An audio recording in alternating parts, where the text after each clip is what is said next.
Welcome back to the Pleb Underground. I am your host, Phil, where you are going to get the truth without the hype. All right, so we've got a couple of stories today. It's going to get pretty spicy. But before we dive into it, I just want to give a shout out to the Twitter group, the Chateau, because apparently I had committed to giving them a shout out, and I didn't do it, and I was shamed. So shout out to you guys. A lot of memers in that group. But yeah, we're going to take a look at the digital asset report, kind of a nothing burger of hype. JP Morgan doing a 180 on crypto. We are surprised. No, we're not. Yeah, we're going to take a look at that. And as well, it's an interesting story that's, I shouldn't say it's a story, but it's a situation that has begun to play out on X, specifically the Bitcoin section of X. Apparently, there's a longtime Bitcoiner. There is a Bitcoin. His family's Bitcoin was supposedly stolen. So we're going to take a look at that story, and because I don't know, something doesn't sit well with me with that story. And again, it's just my opinion, right? Obviously, if it's legitimate and everything, it's obviously a terrible thing. But at the same time, I just want to point out some red flags that I found. Anyways, guys, get ready, because that digital asset report, what a mess. Anyways, before we dive into it, you know the deal. We're going to give some love to the Pleb Underground sponsor, and we're going to be right back to dive into today's stories. Pleb Underground is sponsored by Archimedes Emporium. Discover the pinnacle of precision engineering, starting with their Bitcoin logo wall clock, meticulously machined in Maine from a solid block of aerospace-grade aluminum, ensuring unparalleled durability and performance. Experience the difference of a product made without compromise. Head on over to Archimedes Emporium. All right, so we're going to do a simple how it started and how it's going. So here we go. How it started. Deeply opposed to crypto, Bitcoin, etc.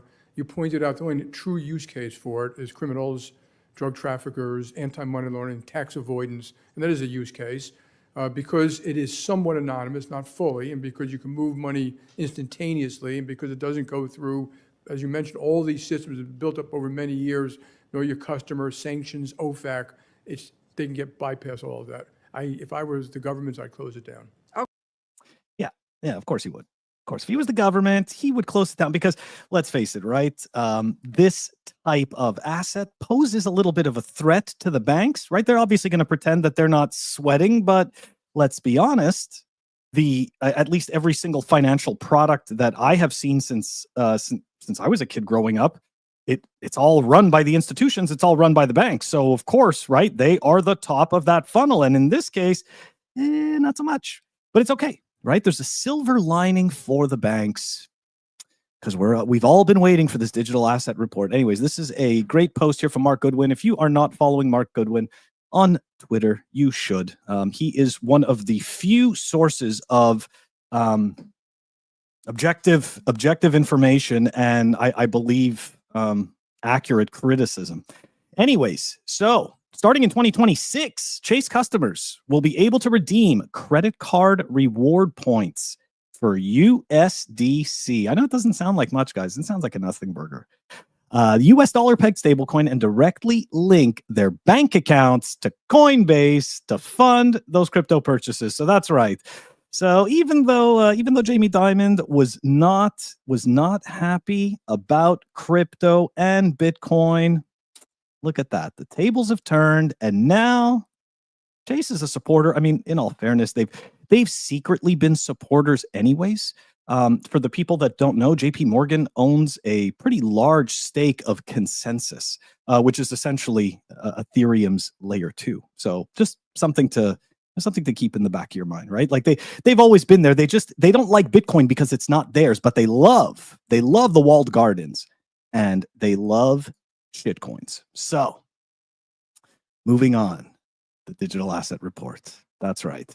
There was so much hype yesterday. It's like There was little tweets from Bitcoin Magazine. There tweets from the White House, Scott Bessent. Like everybody's just like, oh, it's coming. It's going to be huge. This is massive, changing the world.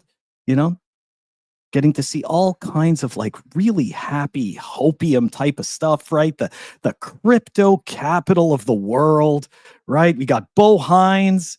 What's he saying? We understand the importance of this strategic Bitcoin reserve. We do believe in accumulation. There are countless ways that they can engage in getting all of this Bitcoin. And don't forget, right? We've got all kinds of really fluffy video content for this as well to hype us up. Afternoon, I'm laying out my plan to ensure that the United States will be the crypto capital of the planet. We are going big on digital assets. So Trump administration has made digital assets a priority.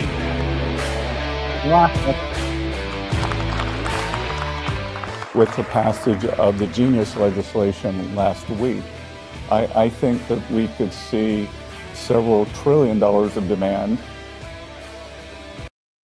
Ah, yes. Welcome home. Indeed.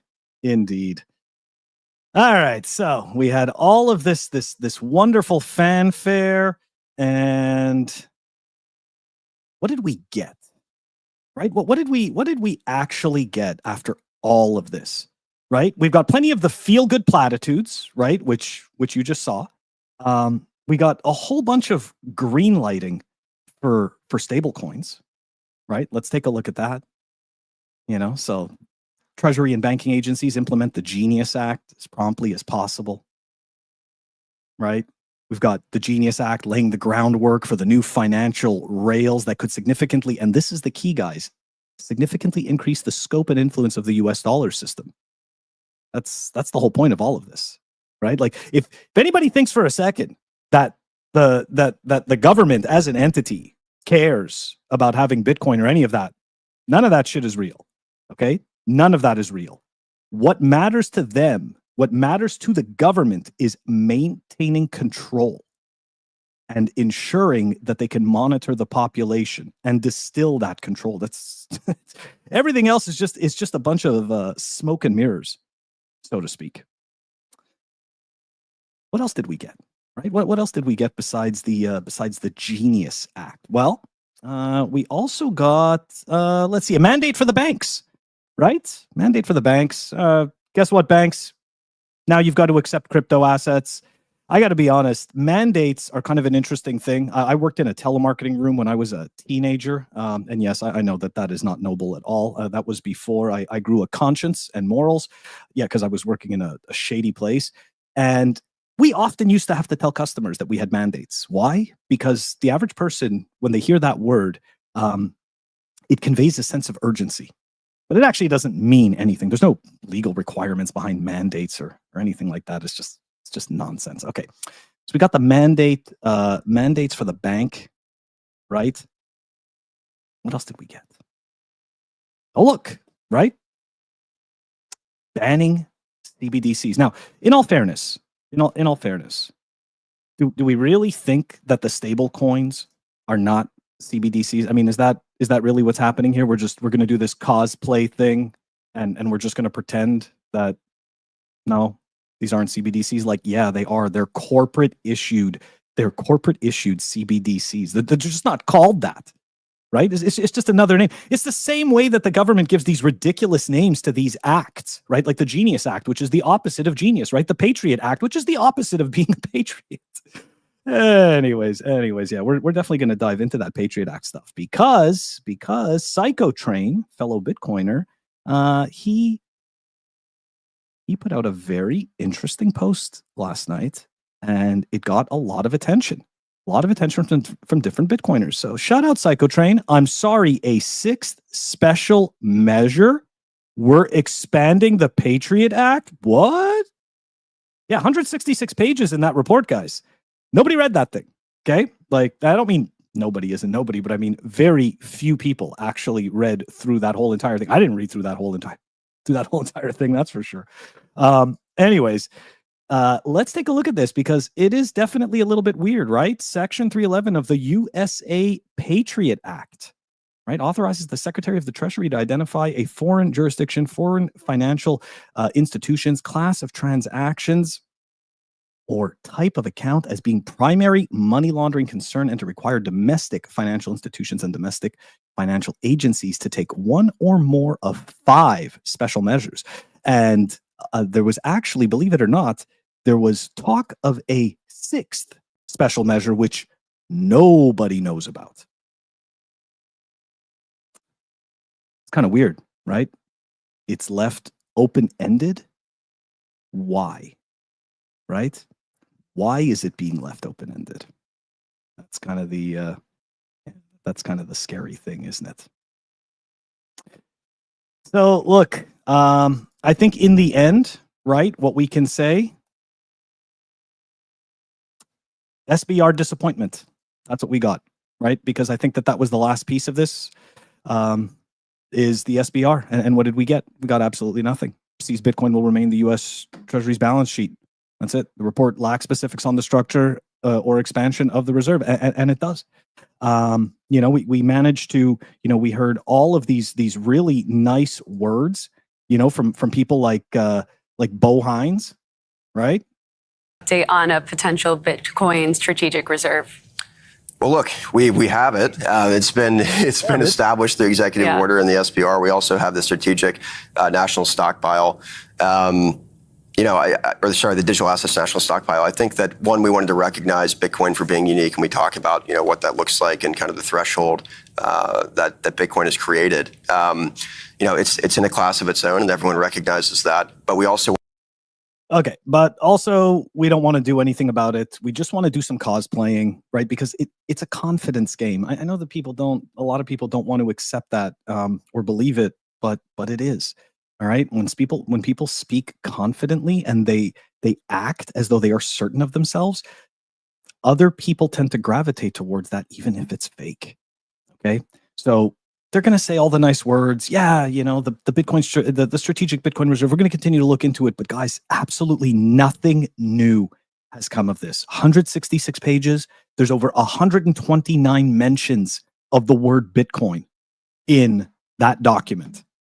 Okay. And I gotta tell you guys, most of it is just footnotes and references to the white paper and bitcointalk.org and stuff like that. So yeah, not so fun. Okay.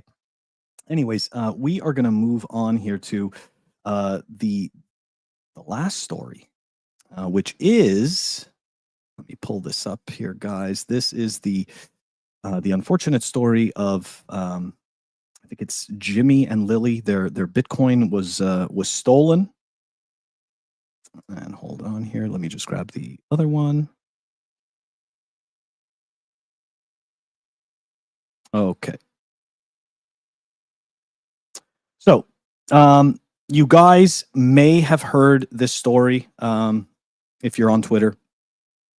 I'm not going to read the whole entire thing, but essentially what happened, right? The TLDR on this one is that this was him and his wife's life savings, right? And for his kid's future.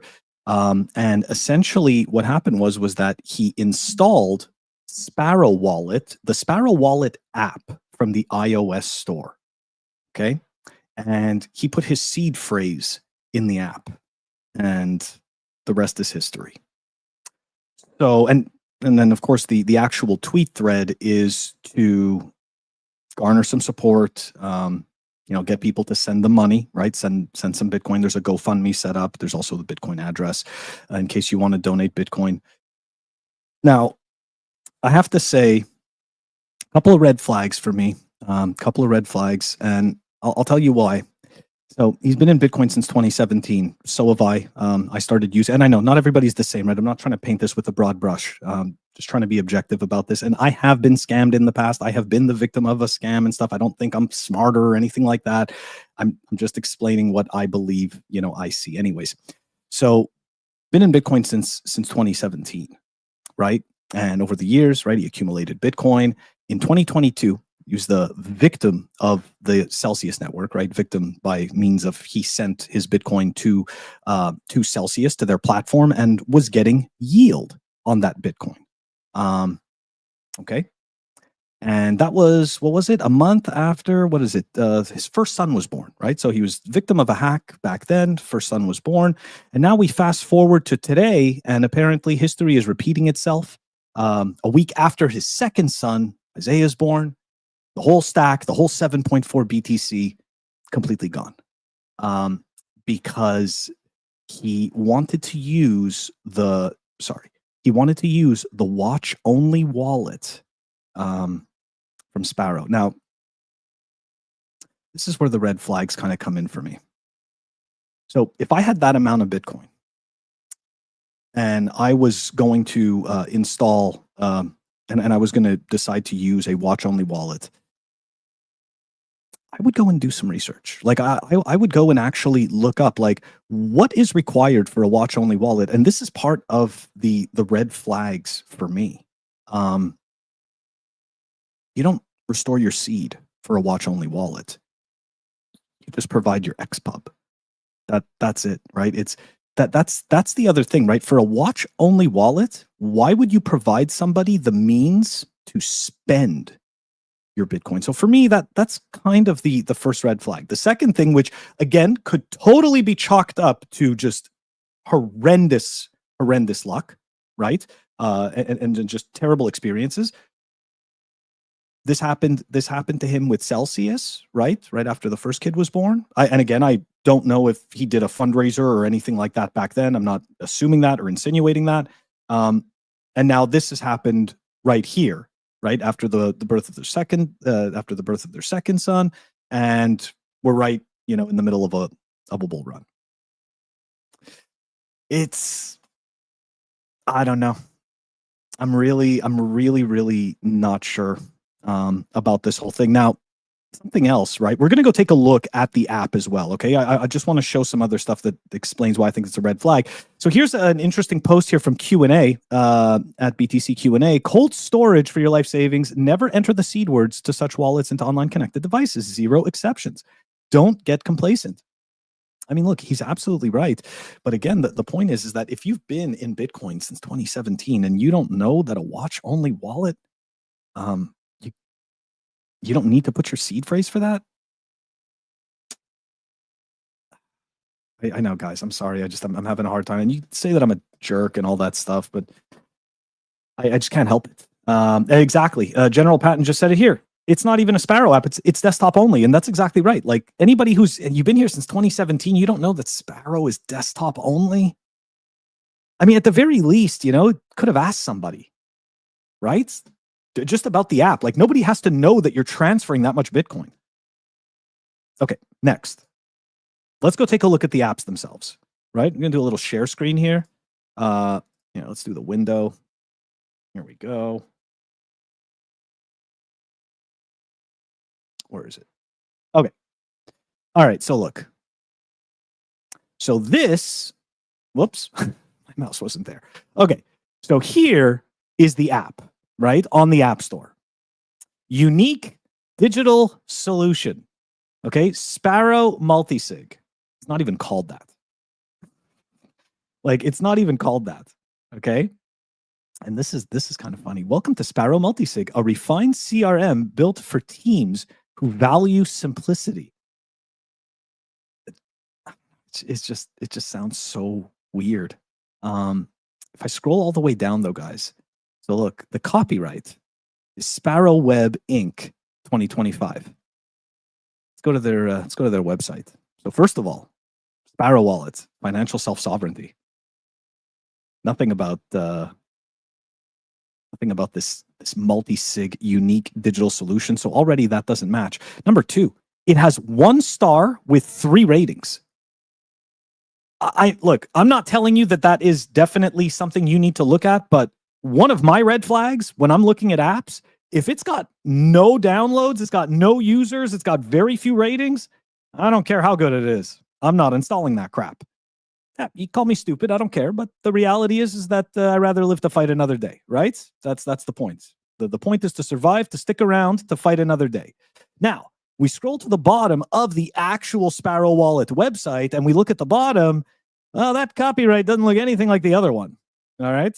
That doesn't look anything like the other one. So,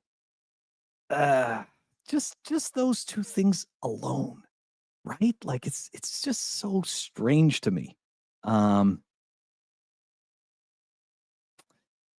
Yeah. So look, guys, Lily and Jimmy, that was the other thing. And there was also a YouTube there was a YouTube show, there was a podcast that showcased them.